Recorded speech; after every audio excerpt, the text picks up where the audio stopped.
Hi everyone, Kansi here from atop Serenity Hill, and today I wanted to share a set of 4 bookmarks that I painted with watercolor florals.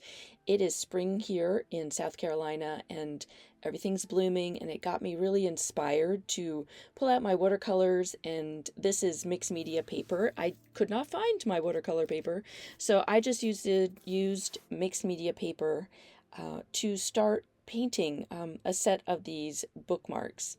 So in order to just give the bookmarks a feeling of garden, I just put on a light wash of some blue watercolor, some green watercolor, and then on one of them I did both, just so that the flowers were not just sitting on stark white.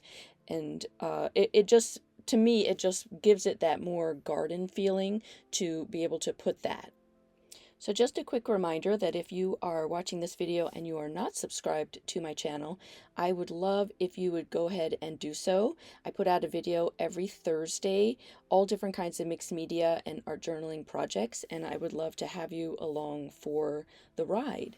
So the flowers that I chose to paint today are climbing roses, some cone flowers, lavender, and then wisteria. So I also laid it out so that I would keep working my way across each of the cards. That would allow the watercolor to dry and I wouldn't have to stop constantly and, hit it with a heat gun. I do that once in a while just because, as I was working, all 4 of them would end up being wet and I would need to, move on. So I would do that. But this is a great way for you to work in multiples. It could have been all climbing roses in different colors. It could have been, the cone flowers and white daisies and yellow daisies, and you would use the same pattern and just change the colors. But I wanted to try 4 different flowers and to just see what would come out.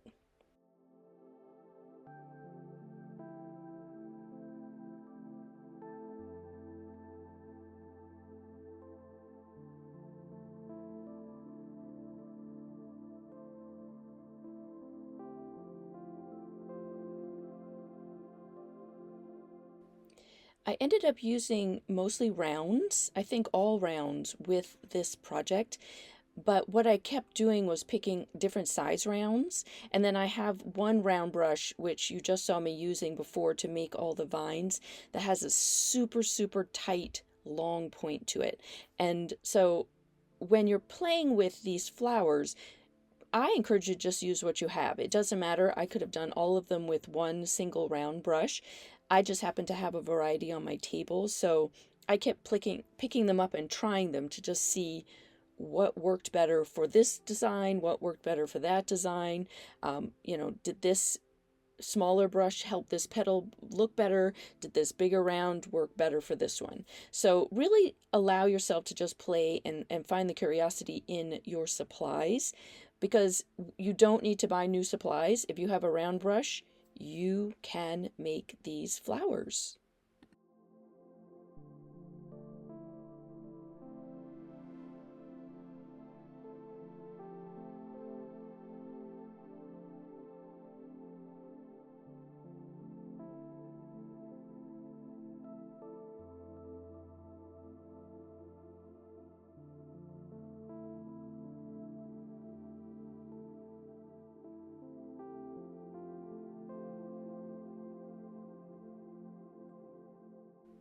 So you might have noticed that the lavender, and now the roses are really just made up of lots of dibby-dabby little strokes.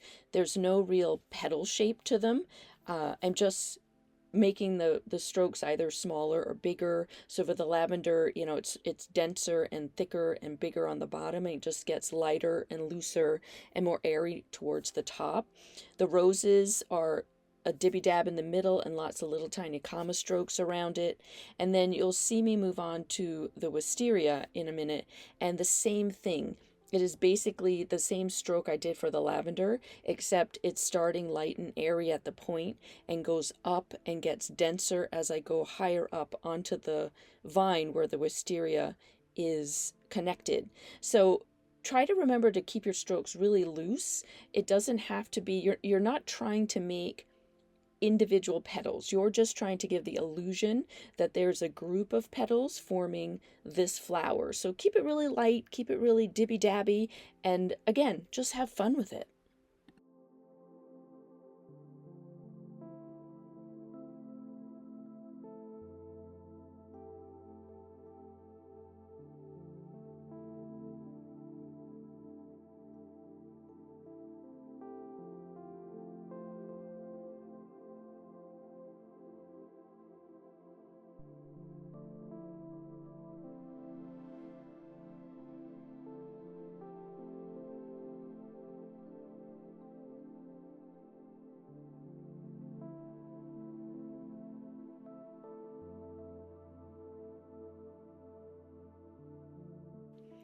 Once I had all the flowers on, I decided to just take them a few steps further.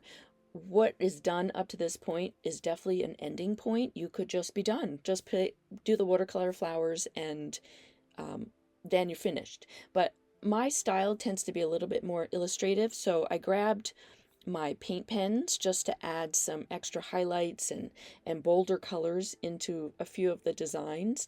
I also went back in with a white paint pen just to add some highlights because again, that's just my style. You could have stopped at any point and let it be. And then the final thing that I ended up doing was going in and adding a black Sharpie pen to outline a lot of all the flowers. Super, super sketchy, super, super light. It is, again, my style. There is at any point as you're watching this, if you're trying it along with me, that you could say, I'm good. I like the way this is. This is the way I would do it. I would stop here.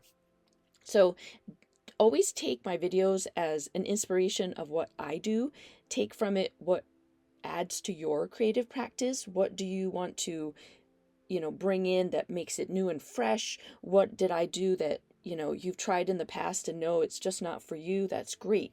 That's always good information as part of your practice to know that not everything works for you.